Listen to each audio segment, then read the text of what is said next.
Assalamualaikum warahmatullahi wabarakatuh. Innal hamdalillah nahmaduhu wa nasta'inuhu wa nastaghfiruh wa na'udzu billahi min syururi anfusina wa min sayyiati a'malina. May yahdihillahu fala mudhillalah wa may yudlil fala hadiyalah. Asyhadu an la ilaha illallah wahdahu la syarikalah wa asyhadu anna Muhammadan abduhu wa rasuluh. Qala Allah Ta'ala ba'da a'udzu billahi minasyaitonir rajim.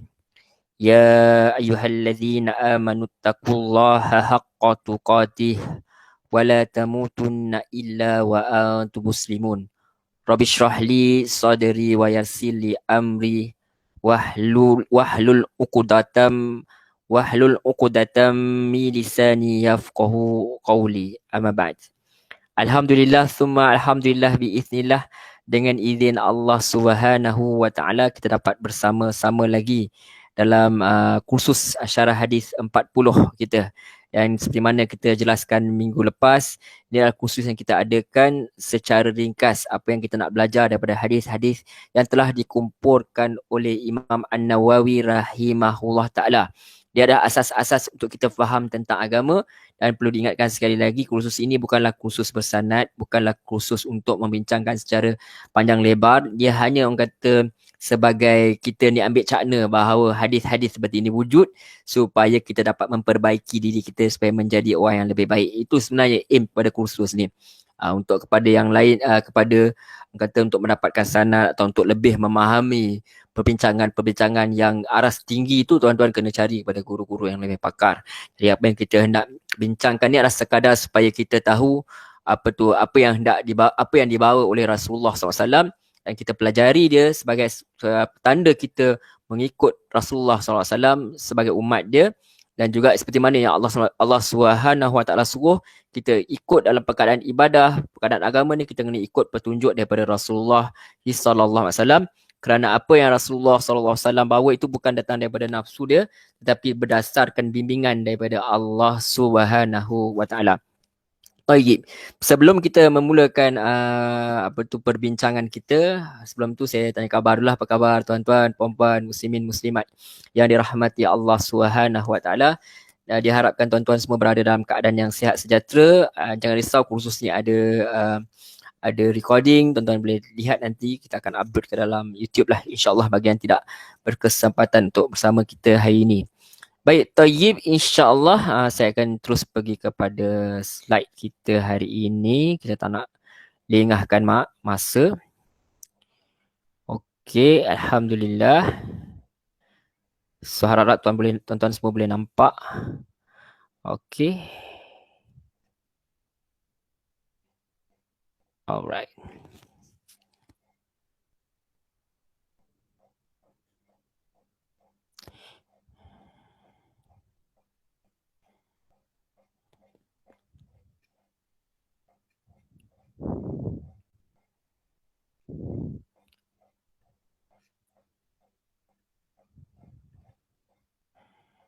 Okey, alhamdulillah. Jadi kita katakan tadi bahawa kursus kita ini adalah kursus kursus syarah hadis 40. Seperti mana kita tahu hadis 40 ni dia kata 40 tetapi sebenarnya ada 42 hadis dah. Kita dah bincangkan sedikit sebanyak berkenaan dengannya.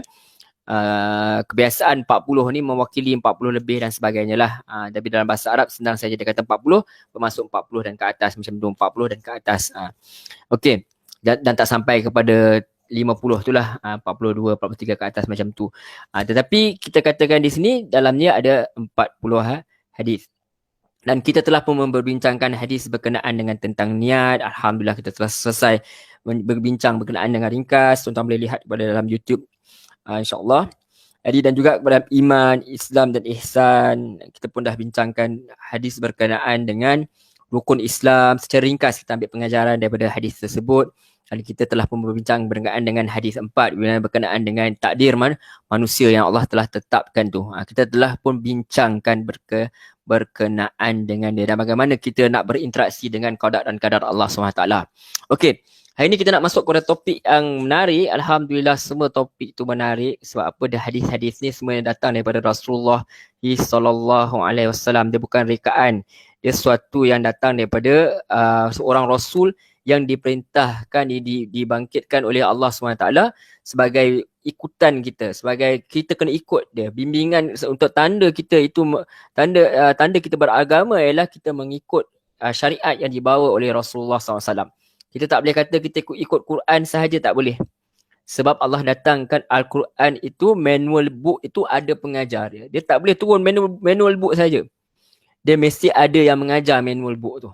Siapa yang mengajar manual book tu? Manual book kita Quran.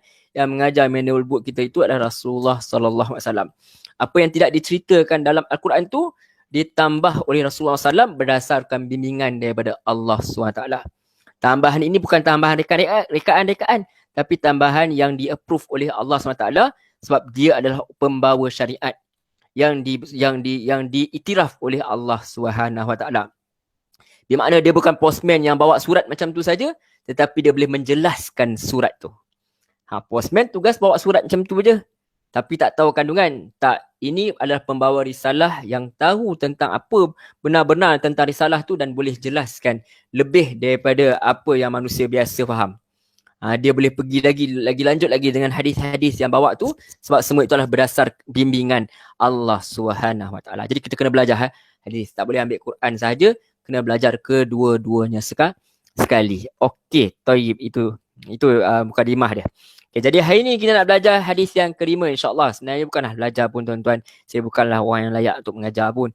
Saya cuma orang kata berkongsi-kongsi dengan tuan-tuan puan-puan muslimin muslimat supaya apa yang sikit-sikit saya tahu ni tak adalah bila nak mati dibawa sekarang masuk dalam kubur macam tu saja. Rugilah kan kalau apa yang saya tahu sikit-sikit ni.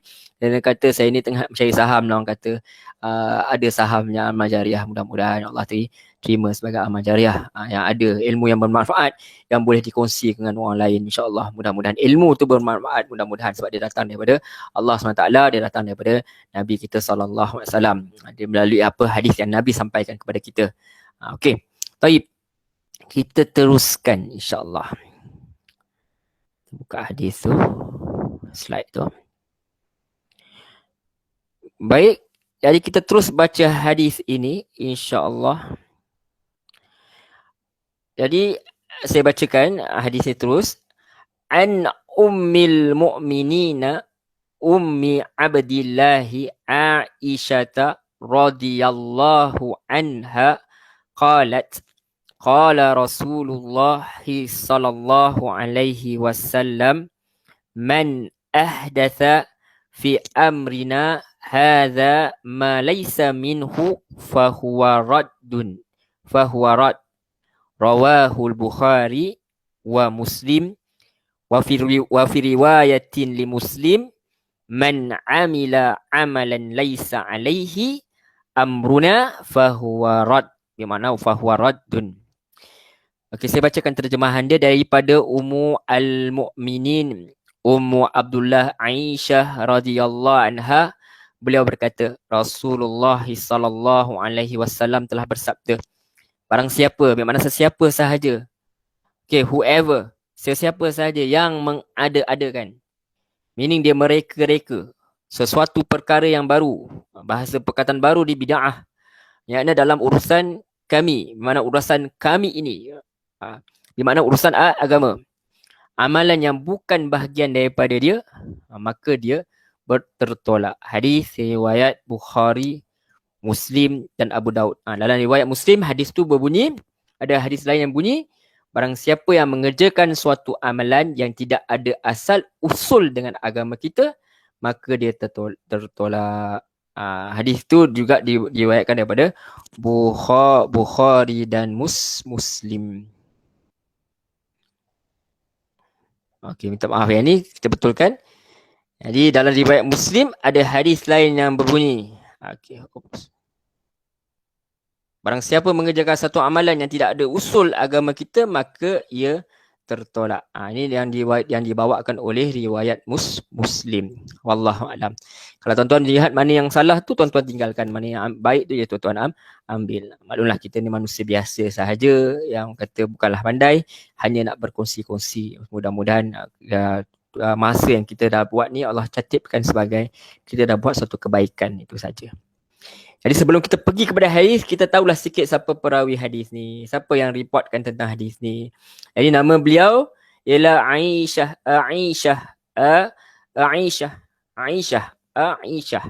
binti Abu Bakar.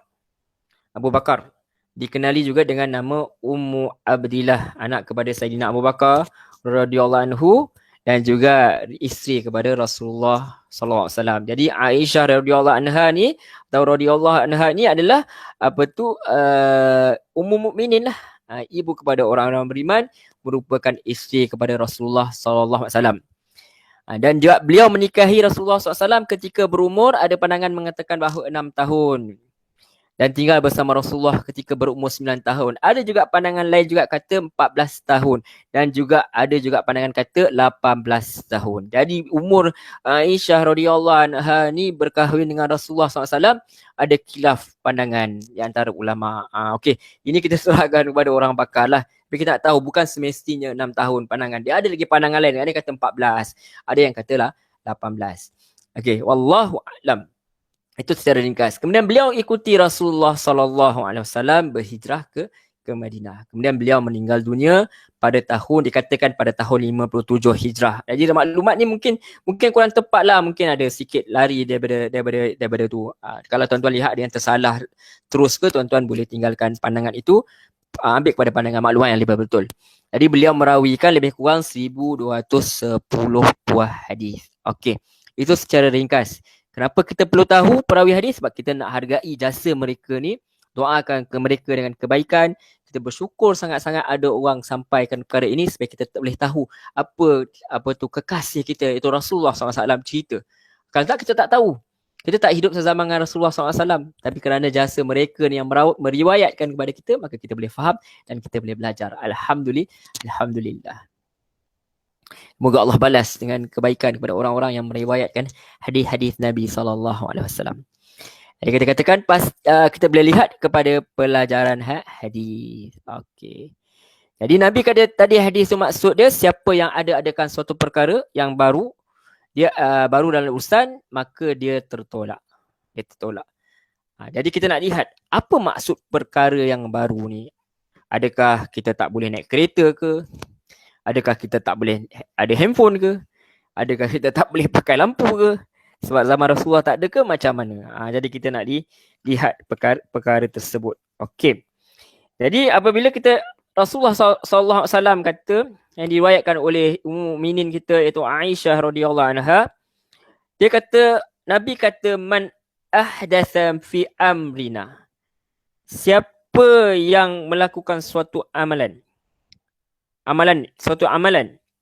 fi amrina, man ahdatha fi amrina hadza ma laysa, apa yang bukan daripada kami, fahuwa raddun, dia akan tertolak. Jadi apa maksud daripada ayat ni? Tentu saja apabila Rasulullah SAW diturunkan, tentu saja pertama adalah berkaitan dengan agama. Apa sahaja pertunjuk hukum dia, ada kaedah dia dalam fiqh pun, iaitu hukum asal ibadah adalah al-aslu fil ibadat tahrim.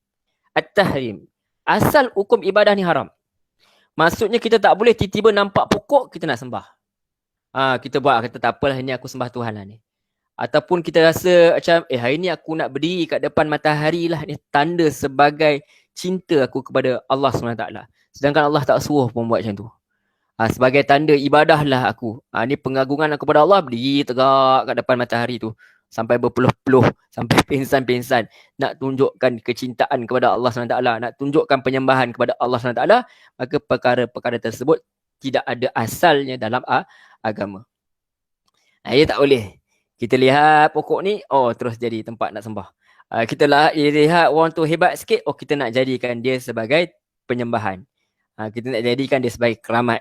Tak boleh. Sebab apa? Tidak boleh membuatkan suatu ibadah tu tanpa ada asal usul daripada agama. Asal ibadah tu adalah haram. Asal dia. melainkan ada petunjuk yang ditunjukkan oleh Allah Subhanahu Wa Taala dan yang dibawa oleh Rasulullah sallallahu alaihi wasallam. Yang itu kena faham betul-betul perkara ni. Melainkan dengan pun begitu dengan berkaitan dengan keduniaan, hukum asalnya adalah harus, melainkan ada wahyu-wahyu daripada Quran atau hadis yang mengharamkan perkara tersebut. Misal, perniagaan itu hukumnya harus. Harus, tidak ada masalah. Melainkan ada diriwayatkan, diberitahu kepada kita, dia menjadi haram kerana sebab-sebab tertentu. Sebab-sebab yang dinyatakan misalnya riba, ataupun menjual perkara-perkara yang merosakkan manusia, menjual arak, jelas dalam hadis mengatakan perkara tersebut, dinyatakan dalam wahyu. Betul, itu perkara-perkara tersebut jelas tak boleh, maka tak boleh perniagaan itu jadi haram. Belajar hukum, belajar belajar lelaki dengan perempuan, boleh tak seorang lelaki itu menuntut dengan orang perempuan untuk belajar, atau orang perempuan belajar dengan orang lelaki? Hukum dia harus, melainkan apa, ada perkara-perkara yang menyebabkan dia jadi haram. Misal dia buat perkara-perkara yang lain selain daripada itu, misalnya ada benda yang diharamkan, misalnya apa yang tidak dibolehkan dalam agama, apa, berdua-duaan. Misalnya duduk, kalau memang tempat yang sunyi, duduk dalam bilik berdua sahaja, itu ada antara perkara-perkara yang tidak benar, yang boleh membawa kepada perkara yang haram lah.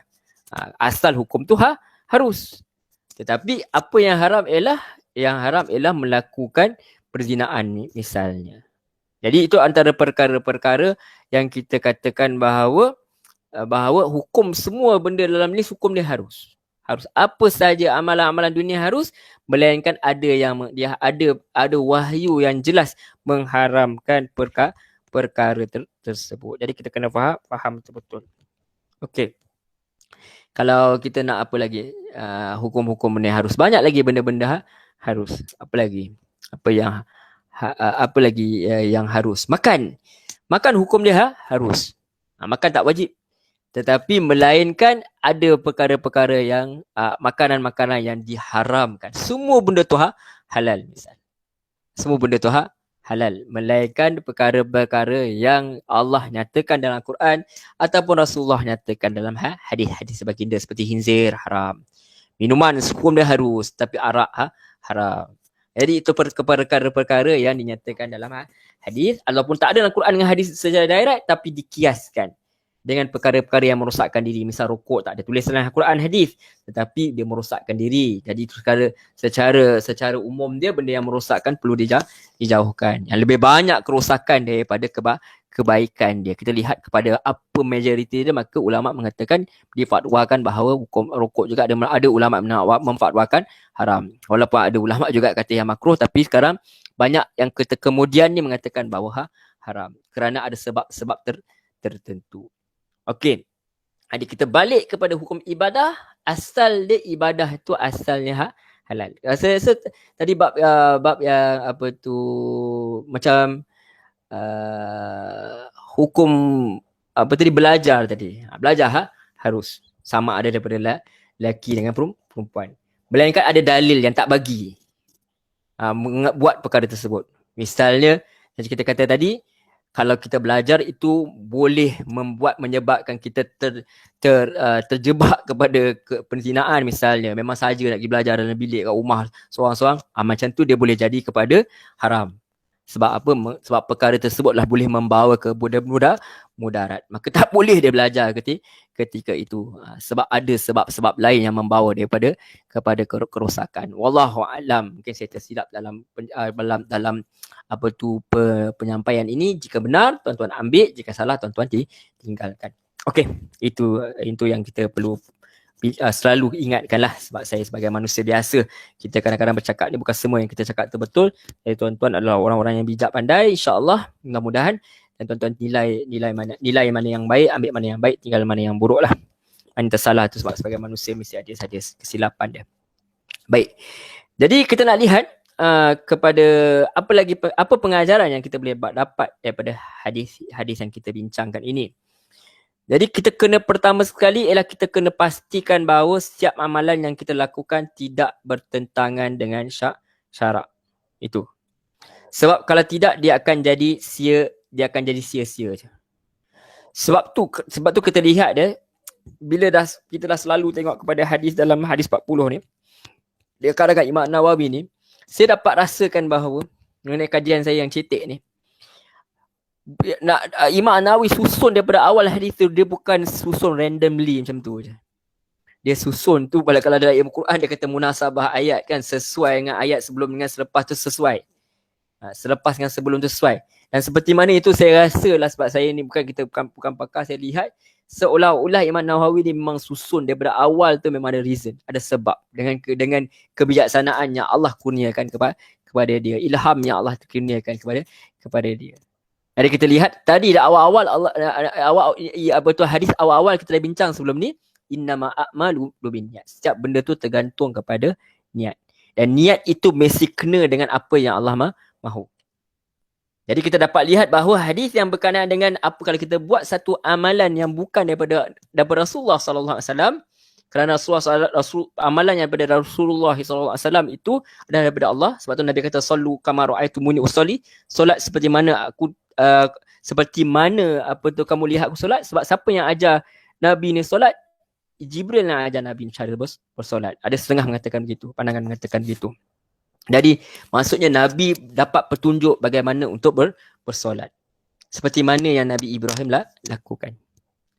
Jadi kita katakan bahawa kita kena pastikan setiap amalan tu kita lakukan tak bercanggah dengan syariat. Seperti mana niat tu kita kena betulkan, kita kena lihat sama tak apa dengan yang Allah suruh. Kalau tidak kita tinggalkan. Sebab apa? Sebab nanti kita akan lihat tu kata hadis yang 5 ni nanti akan berkait juga dengan hadis 6 tu, kita lihat nanti. Okey, menarik sebenarnya bila Imam Nawawi dia susun ni. Jadi kena pastikan setiap amalan tu tak bercanggah dengan syariat, dan kita kena pastikan dia mesti berdasarkan kepada Al-Quran dan Sunnah. Dan guru-guru yang mengikuti kedua-duanya. Ulama' nak ikut ulama' mana? Ulama' yang ikut Al-Quran dan Sunnah. Jadi mesti. Kalau nak ikut pandangan orang pun boleh, tak ada masalah. Sebab kita kan berguru. Tapi pandangan guru itu mestilah berdasarkan Al-Quran dan Sunnah. Kalau hanya pandangan dia sahaja, dia kata ini pandangan saya, jadi boleh jadi betul, boleh jadi salah. Orang dakwa, orang kata ikan puyuh boleh jaga rumah, ikan puyuh tak tidur malam, so boleh jaga kat rumah. Dia kata macam tu, kita masih boleh ragu, tak berdosa pun kita nak ragu perkataan tu. Bahkan mungkin berpahala pun. Sebab apa? Kemungkinan apa yang dia cakap tu karut pun, salah pun. Jadi kita boleh, apa sahaja yang manusia kata boleh diragu-ragukan, melainkan kata-kata yang datang daripada Allah SWT dan kata yang datang daripada Rasulullah SAW. Itu yang kita kena perhatikan. Okey. Supaya apa? Sebab siapa yang pegang Quran dan Sunnah ni, dia tidak akan sesat selama-lamanya. Itu yang lebih penting. So apa tuan-tuan puan-puan muslimin muslimat yang dirahmati Allah SWT, Islam yang dibawa oleh Rasulullah SAW ni sebenarnya dah cukup sempurna dah. Kita tak perlu tokok tambah dah, tak perlu reka sendirilah. Kalau kita tengok dalam hadis pun, banyak dah hadis-hadis doa. Dalam Quran saja pun doa-doa tak habis belajar. Sebab banyak sekali dah. Jadi kita bagi prioriti kepada yang utama dulu. Yang utama dulu tuan-tuan. Itu tanda kita sayang kat Allah, tanda sayang kita kat Rasul. Kul in kuntum tuhibbunallah. Jika betul kalian dicinta pada Allah, fattabi'uni, ikut aku, Rasulullah SAW. Sebab tu ada sahabat dia berjalan nak tak tahu, guru saya pernah cerita, saya pun dengar kalau riwayatnya salah tuan-tuan tinggalkanlah riwayat ni. Jadi ada sahabat saya tak ingat nama sahabat tu. Dia sampai ke satu tempat tu, tempat tu tak ada apa, tiba-tiba dia macam menunduk sikit. Tu sahabat yang lain tanya, orang yang melihat tu tanyalah kepada sahabat tu kenapa. Sebab dia kata dulu Rasulullah dia lalu tu, Rasulullah tunduk kat situ. Dia dengan Rasulullah tunduk kat situ. Macam mungkin ada pokok kat situ, dia orang tunduk sikit. Ada dahan pokok kan, dia tunduk sikit supaya tak kena. Tapi punya nostalgianya pada sahabat tu mengingatkan Rasulullah, dia buat juga. Walaupun ketika itu pokok tu pun dah tak ada, Rasulullah pun dah tak ada. Itu sampai begitu sekali sayangnya sahabat kepada Rasulullah. Kita tak dapat nak lalu perkara tersebut. Sebab tu kita kita tak rasa macam hadis ni penting. Sebab kita tak rasa sayang kita kepada Rasulullah SAW tu. Dan sepatutnya kita kena buat macam tu. Bukanlah buat macam yang tadi itu, bukanlah, sebab itu amalan tu bukan syariat. Tetapi kita mesti at least buat syariat, kita kena ikut syariat yang Nabi bawa. Kita buat perkara tersebut. Bukan sekadar pakai sebab, bukan sebagai itu sahaja. Yang lebih penting daripada itu ialah melakukan ibadah seperti mana Rasulullah sallallahu alaihi wasallam amalkan. Yang itu. Sebab bila kita buat yang apa Rasulullah amalkan, dia confirm dah betul. Jadi kita tak payah nak ragu-ragu lagi betul ke tak betul ni. Kita confirm betul lah. Sebab ni Rasulullah buat. Kita kata tadi kan ada kaedah kaedah fiqh yang cukup makruf. Dia kata apa tu, al-aslu fil ibadat tahrim. Asal daripada ibadah tu haram. Tak ada petunjuk, kita tak buat. Melainkan ada petunjuk daripada Allah SWT. Sebab kalau tidak, dia tak dapat pahala, ataupun lagi teruk, tidak dapat dosa. Itu kepegangan kita. Senang. Jadi perkara-perkara itu mudah. Jadi tapi dalam perkara-perkara yang melibatkan dunia atau menyenangkan manusia, misal zaman Nabi dia tidak ada mushaf pun.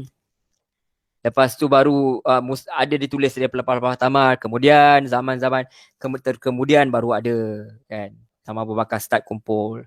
Lepas tu zaman Uthman pula dia kumpulkan semua bacaan yang sama supaya tidak ada perbelahan. Tuan-tuan kena rujuk balik dalam sirah lah. Jadi dan zaman kita pula boleh lihat kat komputer screen, boleh lihat dekat dalam internet dan sebagainya, boleh dalam handphone pun ada Quran semua. Jadi perkara-perkara tersebut tidak termasuk dalam perkara bid'ah lah. Perkara-perkara tersebut dalam perkara yang tidak melibatkan agama secara direct. Dia tidak mengubah cara bacaan Quran. Kita baca dalam komputer ke, kita baca dalam handphone ke, kita baca kat mana-mana ke, kita dengar kat dalam TV ke, dalam radio ke, tetap Quran yang sama. Jadi dia tak kira mengubah agama, dia cuba memudahkan lagi kita untuk cara belajar Al-Quran tu supaya kita lebih selesa. Macam dulu mana ada orang belajar ikut Google Meet ke Zoom ke, tak ada. Zaman Nabi SAW jumpa depan. Sekarang kita tak jumpa depan pun boleh belajar. Yang itu tidak termasuk kepada perkara bid'ah. Itu memudahkan untuk melakukan ibadah. Okey. Itu secara ringkas lah. Okey. Cuba bagaimana sekarang mungkin timbul apa tu polemik atau perkara-perkara yang macam melakukan Maulid Nabi ke semua tu macam mana pula. Itu terserah kepada pandangan peribadilah. Kalau ada orang mengatakan bahawa benda tu bid'ah, maka dia tak buat lah. Dia tak buat tu dia sebab dia nak buat betul-betul mana yang Rasulullah buat. Jadi kita tak boleh salahkan dia. Kalau mana yang nak buat juga, dia kata benda ni bukan wajib, tapi sekadar kaedah untuk mengingati Nabi. Sebagai dakwah supaya manusia berkumpul mengingati Nabi. Yang itu pun juga bagi saya, pandangan peribadi tidak menjadi masalah. Selagi mana kita tak kata wajib. Ni mesti wajib. Kena buat. Kalau tak buat, dosa. Kalau tak buat, maksudnya tak sayang Nabi. Siapa tak buat maulid Nabi, tak sayang Nabi. Itu tak boleh. Sebab kita telah mewajibkan suatu perkara yang tidak wajib. Itu pandangan peribadi saja. Tuan-tuan perempuan berhak untuk berbeza dengan saya. Kita cuba nak cari yang kata, yang lebih bagus ialah apa yang Nabi ajar. Mana yang lebih utama? Mana yang lebih utama ialah sentiasa berselawat kepada Nabi SAW. Itu yang lebih utama Nabi ajar. Dan yang lebih utama lagi ialah apa? Mengikut syariat Nabi Muhammad sallallahu alaihi wasallam. Ikut segala ajaran dia, bagaimana dengan jiran dia, bagaimana dia dengan anak-anak dia, bagaimana dia dengan orang yang lebih tua, bagaimana dia dengan orang lebih muda, bagaimana dia dengan haiwan. Itu amalan daripada akhlak dia, sampailah ibadah dia tentu salilah. Kenalah sebab Nabi katakan sallu kama raaitumuni usalli. Solat macam mana kau lihat aku solat. Tak boleh reka-reka yang lain, cuma ada perbezaan pandangan je lah. Melalui pengamatan ulama macam mana angkat tabir Nabi semua itu diriwayatkan. So manusia berbeza pandangan sikit-sikit bab itu sahaja. Tapi apa pun at the end of the day macam itulah cara solat, kita tak berubah. Tak adalah orang start dengan duduk bawa bangun, melainkan dia sakit lutut, lain cerita lah. Dia tak boleh, itu pun dia suruh juga berdiri kalau dia mampu kan. Tetapi itu perkara lain. Tapi kalau dalam perkara dia sihat semua, macam itulah mazhab mana pun solat begitulah. Sebab tak seperti mana yang diajarkan oleh para sahabat kepada tabi'in, kepada tabi'in, sampailah kepada ulama-ulama, sampailah kepada kita. Begitulah cara Nabi solat. Dan kita tak ubah perkara tersebut. Kalau kita buat perkara ini, maka selamatlah kita daripada tersesat. Itu jalan paling selamat. Kita ambil jalan paling selamat. Bukan kita nak kata salahkan orang ni bid'ah ke tak bid'ah, bukan. Kita nak cari jalan paling selamat ialah mengikut apa Rasulullah amal. Itu tak terbuka kepada jalan yang silap. Yang tu. Sebab kita nak lihat kepada yang hadis yang berikut dia. Itu secara ringkas. Kita tak nak panjang-panjang. Okey, sebab kita boleh fahamlah kalau nak ikut yang apa Nabi buat dari segi ibadah dia, insya-Allah. So kita lihat hadis ke-6 pula, ada lebih kurang maksud dia. Lebih kurang dengan hadis yang kelima tadi. Jadi hadis ke-6 bagi tahu kat kita bahawa tinggalkan perkara yang syubhah. Jadi dapat ada kaitan. Tadi hadis yang kelima bagi tahu jangan buat perkara yang baru. Apabila berkait dengan ibadah tu. Bila Nabi buat macam itulah kita buat supaya selamat, senang hidup kita. Okey. Sebab pandangan manusia dia banyak. Jadi kita ambil pandangan yang lebih mendekati kepada apa yang Rasulullah sallallahu alaihi wasallam buat, kerana dia lebih benefit kepada kita, memudahkan kita dan mengurangkan kapasiti untuk kita buat salah tu. Kan? Okey, hadis ke-6 insya-Allah. Tinggalkan perkara yang syubhah. Okey. An Abi Abdillah Nu'mani ibn Bashirin radhiyallahu anhuma qal sami'ta Rasulullah sallallahu alaihi wasallam yaqul innal halala bayyin wa innal harama bayyin wa bainahuma umurun mushtabihatun la ya'lamuhunna katsirun minan nas. Faman ittaqa asy-syubuhati faqad istabra'a lidinihi wa 'irdihi. Wa man waqa'a fisyubuhati waqa'a fil haram. Karra'i yar'a haulal hima yushiku an yarta'a fihi. Alla wa inna likulli malikin himan. Ala wa inna himallahi maharimuhu. Ala wa inna fil jasadi mudghatan idza salahat salahal jasadu kulluh wa idza fasadat fasadal jasadu kulluh. Ala wa hiyal qalb. Jadi Rasulullah sallallahu alaihi wasallam bagi tahu kepada kita yang dibawa oleh daripada Abu Abdullah Al-Nu'man ibn Bashar radhiyallahu anhu. Beliau berkata, aku telah dengar. Ini semua sahabat Nabi lah, kita ambil sanad tu daripada Nabi, daripada sahabat Nabi. Kalau ikut sanad tu panjang lah, tapi kita bukan nak bincangkan sanad, kita nak bincangkan matan tu, nak ambil pelajaran daripada apa yang Nabi bawa ni. Aku telah mendengar Rasulullah sallallahu alaihi wasallam bersabda, sesungguhnya perkara yang halal itu terang jelas. Jadi kita katakan tadi kait dengan hadis tadi, Nabi kata apa? Jangan buat perkara yang bukan daripada aku. Jadi apa yang dibawa oleh Nabi tu jelas, halal dan haramnya, maksudnya makan, minumnya, daripada ibadah dia, apa yang boleh, apa tak boleh. Jadi perkara tu dah jelas dah, sebab Nabi dah bawa. Tak perlu nak kita tokok tambah lagi dah, sebab apa yang Nabi bawa tu jelas sekali. Amalan-amalan sunatnya, amalan-amalan wajibnya. Dah tak terbuat dah kalau kita nak ikut yang betul-betul Nabi buat tu, tak terbuat dah kita. Sebab banyak sekali, tinggal kita nak buat je. Kan, dengan puasa Isnin Khamis, dengan puasa selang-selinya, dengan puasa hari putihnya, dia macam-macam dengan ibadahnya, solat duhanya, solat tahajudnya, istiqarahnya.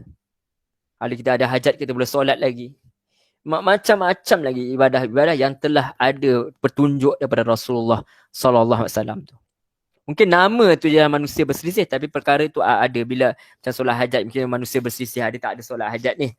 Tapi bila Nabi ada hajat sesuatu pun, kita kata, ulama kata nak buat perkara tersebut ada hajat, kita solat misal. Jadi perkara-perkara tu ada petunjuk-petunjuknya. Iaitu kita, jadi berjelas dah perkara itu, boleh buat. Dan sesungguhnya perkara yang haram itu jelas, pun jelas. Nabi kata yang ini haram. Yang ini haram, zina tu haram. Perkara-perkara tersebut lagi apa, bunuh orang tu haram. Tak boleh kita bunuh orang tanpa hak, tanpa sebab-sebab tertentu yang jelas. Misal melakukan hukuman hudud, qisas ke, ataupun dilakukan hudud ke atas dia ke. Tak ada reason, tak boleh bunuh orang. Quran kata kepada Bani Israel kan, tentu saja kepada kita lah, tapi asalnya kepada Bani Israel, siapa yang bunuh satu orang manusia seolah-olah dia bunuh seluruhnya. So kita jelas lah perkara yang diharamkan oleh Allah SWT. Dan di antara kedua-dua perkara tersebut ada perkara-perkara yang syubhat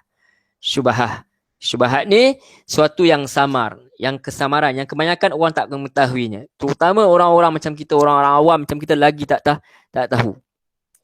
Kita banyak lagi perkara-perkara yang masih macam dalam zaman kita ni, lagilah dengan saham-saham macam-macam lagi. Kita kena tanya orang pakar, mana saham yang halal, mana sekarang yang haram. Sebab kalau masih samar-samar kepada kita tawakuf tu, tinggalkan dulu. Kita lihat kepada orang yang ada ilmu untuk menceritakan perkara tersebut, baru kita boleh pergi. Dia tak boleh main, orang kata main buat dia apa nak buat, lantak lah, dia kata asalkan dapat duit dah. Tak, kita kena perhatikan, kena belajar ilmu-ilmu dia, muamalat dan sebagainya, asas-asas dia. Kalau kita nak melibatkan diri, kita kena tahu apa, at least kita rujuk orang yang tahu. Bila kamu tak tahu, tanya kepada ahli zikr, mana orang yang tak tahu. Okay, so kita lihat barang siapa, Allah kata barang siapa yang jaga perkara syubhat, Nabi kata barang siapa yang jaga perkara syubhat, maka sungguhnya dia telah membersihkan agamanya dan maruah diri dia. Nampak? Siapa yang tinggal perkara yang samar-samar ni, Nabi kata dia telah membersihkan agama dia. Maksudnya dia membersihkan agama dia daripada tokok tambah, daripada perkara-perkara yang meragukan.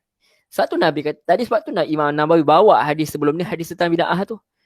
Apa tujuan apa apabila seseorang itu melakukan satu bid'ah, seolah-olah dia telah menidakkan satu sunnah.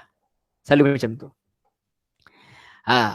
Kalau dia tinggal, dia buat satu benda yang bukan datang daripada Nabi, biasanya dia akan tinggalkan apa yang Nabi buat. Rugilah. Sebab apa yang Nabi ajar tu tentu lagi betul dan tentu saja berpahala lah, sebab kita ikut apa yang Nabi buat. Kerana perasaan kita sayang kepada Nabi, kita sayang, dah dapat pahala. Kita buat kerana Nabi, kerana sayang kepada Nabi pun dapat pahala. Apatah lagi kita buat sebab itu adalah petunjuk yang datang daripada Nabi, dan tentu saja petunjuk itu datang daripada Allah SWT. Dia telah bersihkan agama dia, dan dia telah bersihkan maruah diri dia.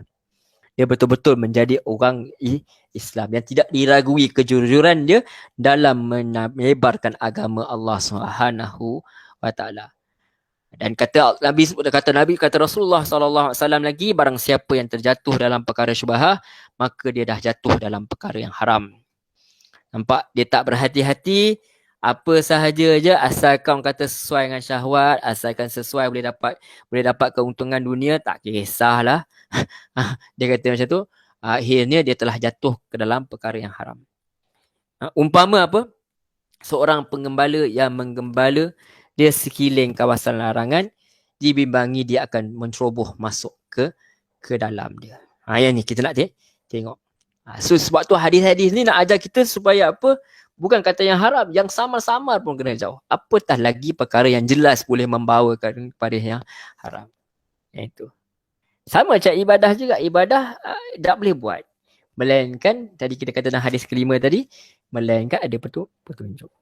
Kalau tidak, nanti dia akan terbuka. Tu ramai orang terlibat kepada ajaran sesat ke apa, sebab dia tidak berhati-hati dengan agama dia. Okey. Jadi kita nak tengok pada hadis ni pula. Hadis ke-6 ni. Saya kaitkan juga tadi dengan ke-5. Pada Nabi kata lagi hadis ni. Panjang juga hadis ni. Ketahuilah bahawa setiap raja tu ada sempadan, dan sesungguhnya sempadan Allah itu ialah perkara yang diharamkannya. Maksudnya ada batas-batas dia.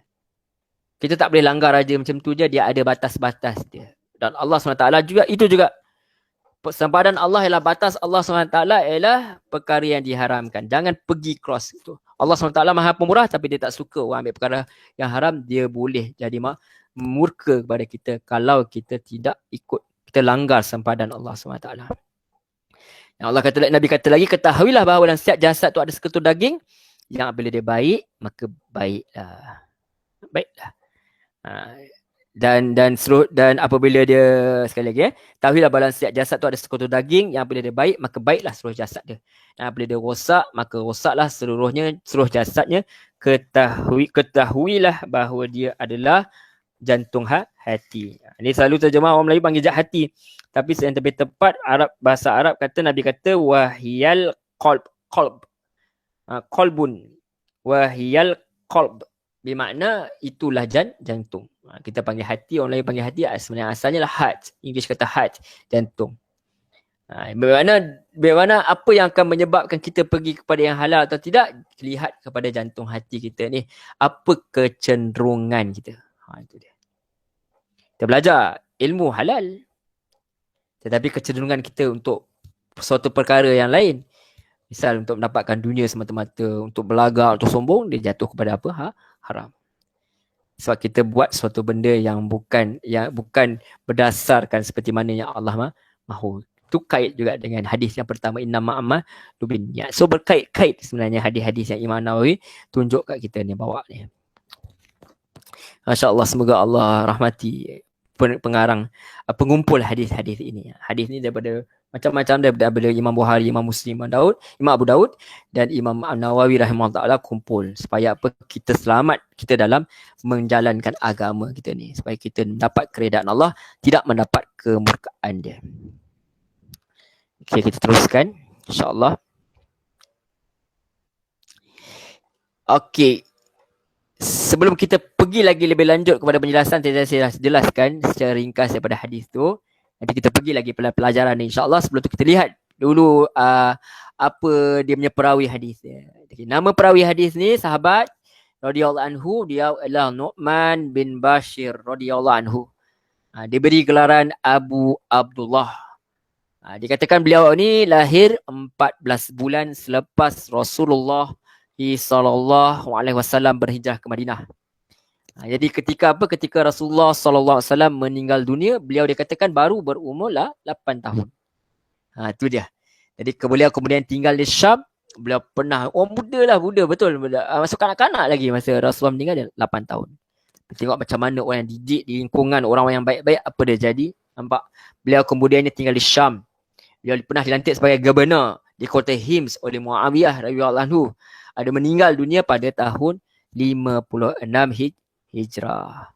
Dan dikatakan beliau meriwayatkan sebanyak 114 buah hadis. Tengok macam mana mereka begitu mengambil berat tentang hadis Nabi, kata-kata ataupun amalan Nabi yang dibawa oleh Rasulullah sallallahu alaihi wasallam. Sunnah Nabi sallallahu alaihi wasallam ni mereka betul-betul ambil berat. So kita pun kena ambil berat seperti mana sahabat-sahabat ni. Itu menjadikan mereka ni generasi yang terbaik. Jika kalau ditegur oleh Allah SWT, bukan tak ditegur dalam Quran, dia tegur, tetapi mereka cepat berubah. Mereka terkesan dengan ayat-ayat Quran. Mereka terkesan dengan apa yang Rasulullah SAW katakan. Dan ada hadis orang dia nak berzina pun dia. Perkara itu sampai kepada pengetahuan Nabi. Nabi panggil dia. Nabi doa, Nabi nasihatkan dia. Ada cara yang Nabi nasihatkan. Selepas itu, Nabi ada teknik Nabi gunakan. Kemudian sampailah Nabi doakan kepada dia. Maksudnya dia orang adalah jenis orang yang boleh berubah. Bukan tidak ada perasaan tu buat perkara jahat dan sebagainya. Bukan ada yang melakukan perkara-perkara yang jahat pun. Tetapi perkara-perkara tergelincir pun ke dalam maksiat lah kalau kita kata. Boleh dengan izin kita guna perkara tersebut. Ada yang minum arak pun. Tapi mereka mudah berubah. Bagaimana juga mereka dengan agama. Yang lain-lain tu kelemahan-kelemahan diri. Tetapi mudah sekali untuk mereka berubah dan mereka berjuang untuk agama Allah SWT. Hati mereka lembut terhadap Quran dan hadis. Manusia adalah ada kelemahan biasa. Tapi jangan sampai kita buat suatu perkara, kita maksiat kerana kerana kita sombong kepada Allah. Kita nak lawan Allah SWT. Kita tak kisah langsung apa yang Allah kata. Kalau kelemahan diri, itu kelemahan diri kita manusia. Bila dah buat salah, taubat. Yang begitu. Itu sebab kita kena belajar pasal para sahabat ni. Mereka adalah orang-orang yang hebat, yang betul-betul terima apa yang Nabi bawa. So kita lihat kepada pelajaran hadis, dalam Al-Quran dan Sunnah dah jelas pun berkenaan perkara yang halal dan haram. Dah jelas.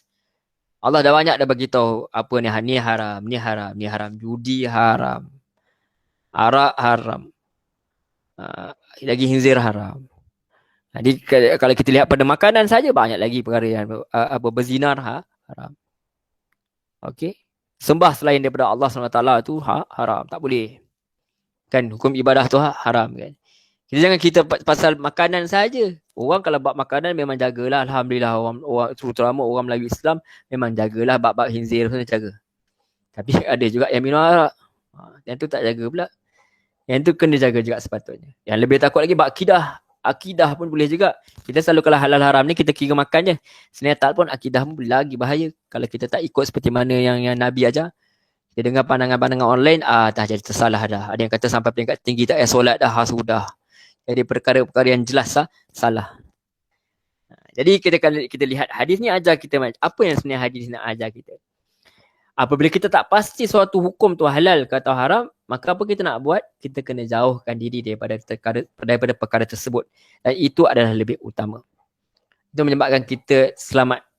Kalau kita kata tak tahulah, halal ke haram lah. Tak apa. Tawakuf dulu. Kita kata, kita tahan diri dulu sampai ada orang yang betul-betul ada ilmu yang boleh menjelaskan perkara yang kita samar. Dan seorang yang meninggalkan sesuatu yang syubhah merupakan sikap individu yang warak. Jadi apa makna warak ni? Okey. Sekejap tuan-tuan, bagi saya masa sikit. Sebab kita nak rujuk makna warak ni. Sebab semalam dah ambil dah, lupa nak letak dalam komputer. Tuan-tuan.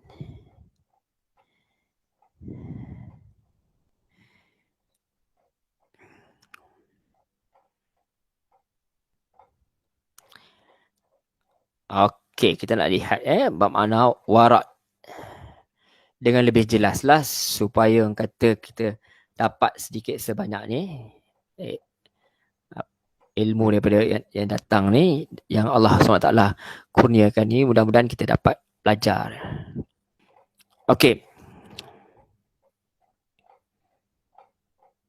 Kalau kita lihat kepada Imam Al-Ghazali rahimahullah ta'ala, dia bahagikan warak ni kepada 4 peringkat. Itu pertama ialah warak al-uqdul. Itu meninggalkan perkara yang disepakati oleh ulama tentang pengharamannya. Warak kategori ini ialah meninggalkan setiap perkara yang haram. Kan itu tadi haram tu jelas kan? Yang jelas terdapat dalil tentang pengharamannya dan tidak terdapat sebarang pencanggahan pendapat pun dalam kalangan ulama. Contohnya apa? Makan daging khinzir, daging babi. Tu jelas. Minum arak jelas. Zina jelas. Kedua ialah warak siapa warak apa? Warak orang yang soleh. Di mana maksud meninggalkan perkara-perkara syubhah yang tidak diwajibkan tetapi dilakukan sebagai langkah berwaspada, seperti binatang buruan yang telah ditembak dan cedera kemudian hilang daripada pandangan dan kemudian ditemukan mati. Tapi tak dapat pasti apakah mati dengan sebab tembakan pemburu atau sebab lain. Warak dan kategori ini merupakan amalan orang soleh.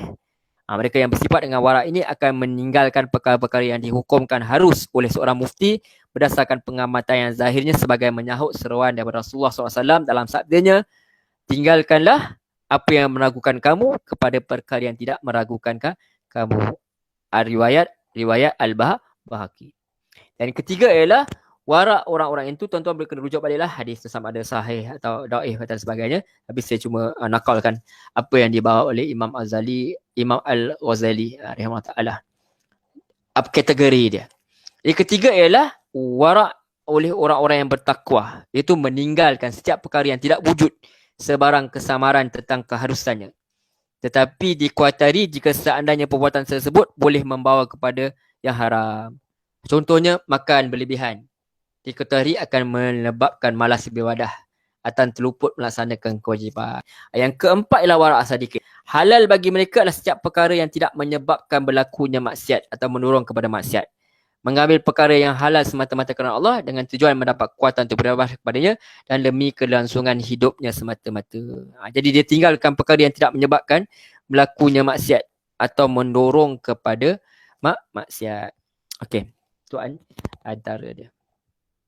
Dari ringkas dia, warak yang dimasukkan oleh Imam Ghazali ialah merangkumi perkara-perkara yang jelas keharamannya, demikian juga perkara-perkara yang halal yang punya unsur haram yang tersindung, dan perkara-perkara halal yang ditakuti membawa kepada haram, termasuk juga perkara yang diputuskan halal oleh al-mufti berdasarkan pengamatan zahir. Jadi itu sebenarnya apa yang Nabi nak ajar kepada kita ialah seorang yang tinggalkan sesuatu yang syubhah, melakukan satu individu yang warak. Warak di sini maksudnya berhati-hatilah, berhati-hati.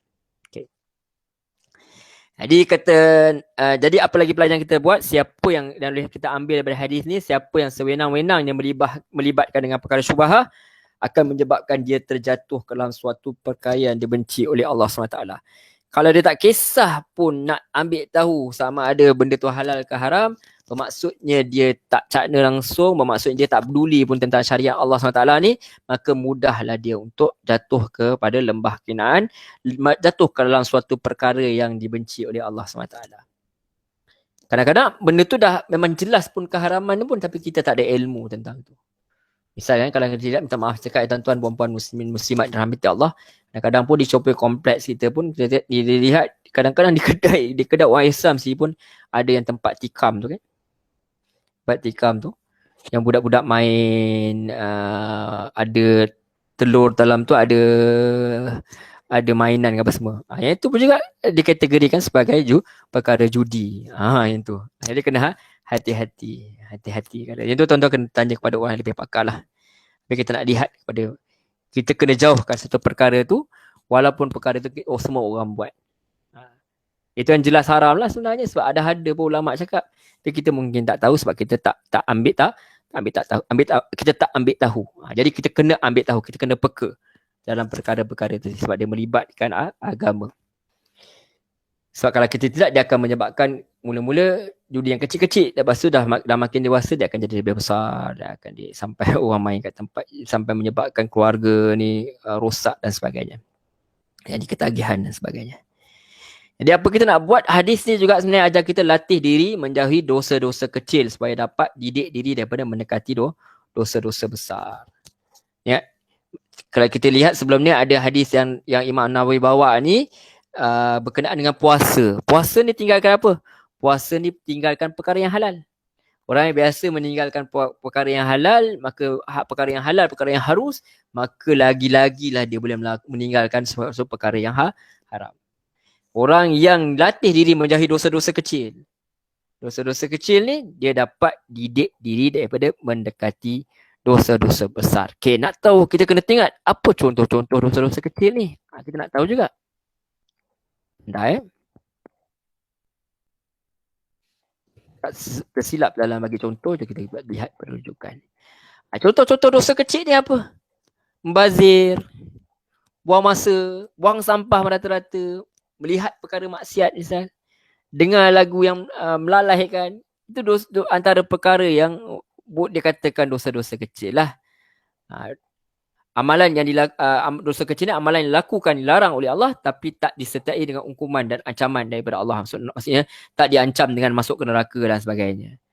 Yang itu. Okey. Orang yang jauhkan dosa-dosa kecil pun, dia orang yang melazimi menjauhkan dosa-dosa kecil, maka dia didik diri daripada melakukan dosa-dosa besar. Berapa ramai orang yang start mula dengan menonton pornografi, akhirnya dia melakukan zina. Ya, lihat nampak. Start dengan kecil. Sebab tu Allah kata dalam Quran, wala taqraba zina. Wala taqrabu zina. Jangan kamu dekati zina.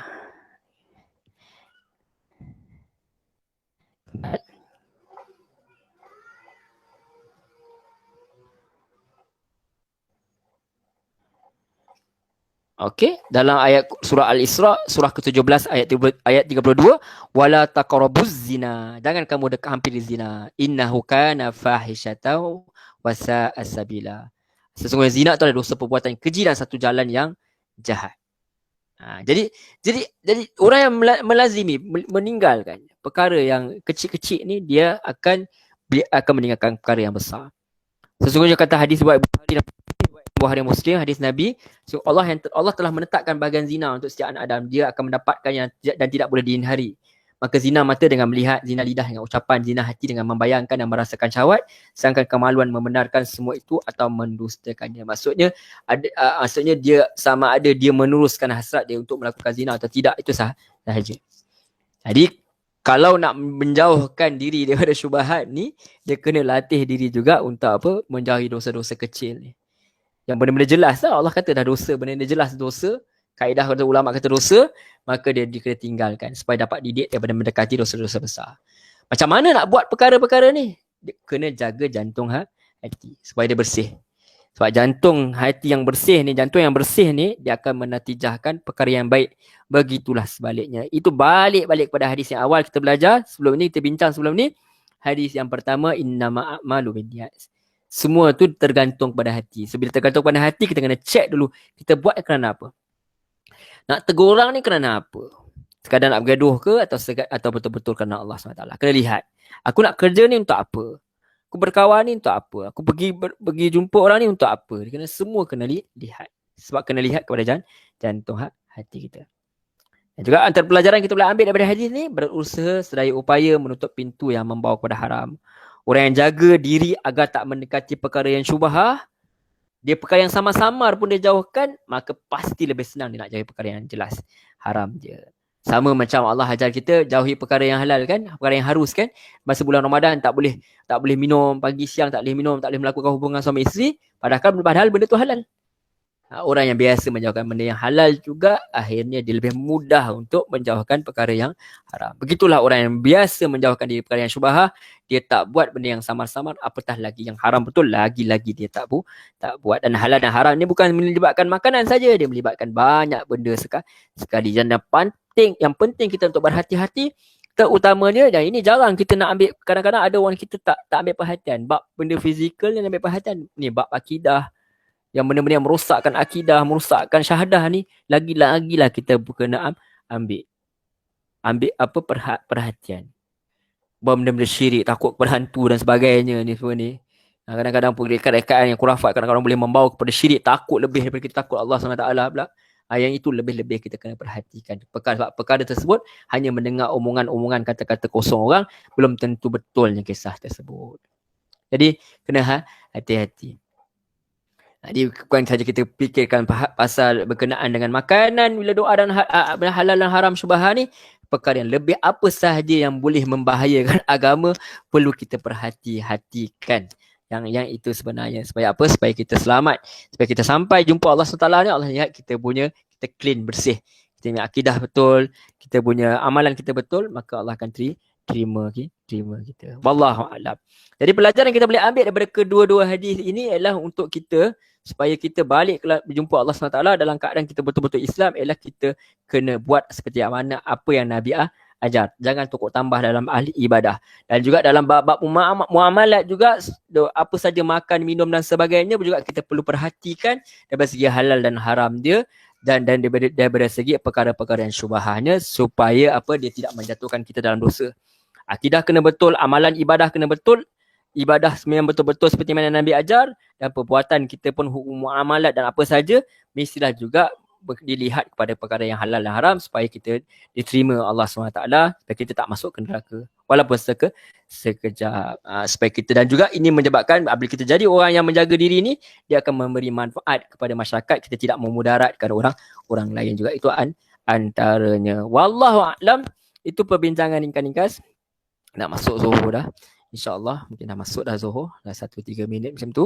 Dan kita berhenti dululah setakat ini. InsyaAllah kita bertemu lagi dalam pertemuan-pertemuan berikutnya. Mudah-mudahan sedikit-sedikit ni yang kita belajar ni, kita kongsikan, dapat kita ambil pelajaran dah. Daripada kita, yang kata kalau tak boleh buat semua, jangan kita tinggal semua kan. Okey, sekurang-kurangnya kita tahulah juga berkenaan hadis. Mana yang betul, yang betul tuan-tuan ambil. Mana yang tersasul, yang tersalah tuan-tuan tinggalkan. Maafkan saya dan saya mohon ampun daripada Allah SWT. Jangan bawa benda yang salah, bawa ambil yang mana yang baik-baik saja, yang betul sahaja. InsyaAllah saya mohon maaf kalau ada apa perkara yang mengguriskan hati. InsyaAllah kita bertemu lagi dalam pertemuan yang berikutnya minggu depan, InsyaAllah. Tuan-tuan boleh lihat rakaman di YouTube ini, InsyaAllah. Terima kasih banyak kerana sudi mendengar. Wassalamualaikum warahmatullahi wabarakatuh. Saya terima kasih banyaklah. Sebelum saya terlupa, kita tutup dengan tasbih kafarah. Subhanakallahumma wa bihamdika asyhadu an la ilaha illa anta astaghfiruka wa atubu ilaih. Wassallallahu ala Muhammad wa ala alihi washabihi wasallam walhamdulillahirabbil alamin. Wassalamualaikum warahmatullahi wabarakatuh. Terima kasih banyak tuan-tuan, puan-puan, muslimin muslimat yang dirahmati Allah.